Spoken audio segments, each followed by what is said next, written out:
Hi friends, இன்றைக்கி வியாழக்கிழமை. அது மட்டும் இல்லாமல் பார்த்தீங்கன்னா விஜயதசமி, பாபாவோட மகா சமாதி அடைஞ்ச நாள் அப்படின்றதுனால இன்றைக்கி நம்ம எப்போவுமே வியாழக்கிழமைனா பாபாவுக்கு ஒரு 1.5 லிட்டர் பால் வாங்கி கொடுப்போம். ஏன்னா பாபாவோட நைட்டு ஆரத்திக்கு வாங்கி கொடுக்கறது நான் காலையிலேயே வாங்கி கொடுத்துருவோம். போன வாரம்லாம் நான் என்னால் போகவே முடியல. ஏன்னா அம்மாவுக்கு உடம்பு சரியில்லைன்றதுனால என்னால் நகர முடியல அப்படின்றதுனால சரி இன்றைக்கி போயிட்டு வந்துடணும் அப்படின்றதுனால, ஏன்னா இன்றைக்கி வியாழக்கிழமை மகா சமாதி அடைஞ்ச நாள் அப்படின்றதுனால இன்றைக்கி போயிடலாம் அப்படின்னு சொல்லிட்டு இன்றைக்கி காலையிலே கிளம்பி போயிட்டேங்க.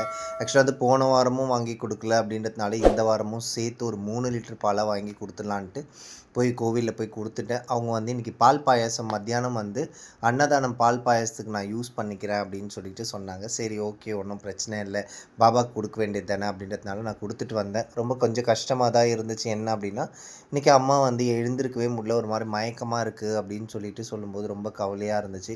நம்ம யார்கிட்ட போய் சொல்லுவோம்? யார்கிட்டையுமே நம்ம சொல்லவே மாட்டோம். கடவுள்கிட்ட தான் நம்மளோட பிரச்சனை எல்லாத்தையும் முறையிடணும் அப்படின்ற மாதிரி இவர்கிட்ட சொல்லிவிட்டு எங்கள் அம்மா நல்ல நிலைமைக்கு வந்துடணும் அப்படின்னு சொல்லிட்டு எல்லாருக்கும் எந்த ஒரு பிரச்சனையும் இல்லாமல் நோய் நொடி இல்லாமல் எல்லாரும் இருக்கணும் அப்படின்னு சொல்லிட்டு பாபா கிட்ட உள்ளன்போடு பிரார்த்தனை பண்ணிக்கிட்டேன்.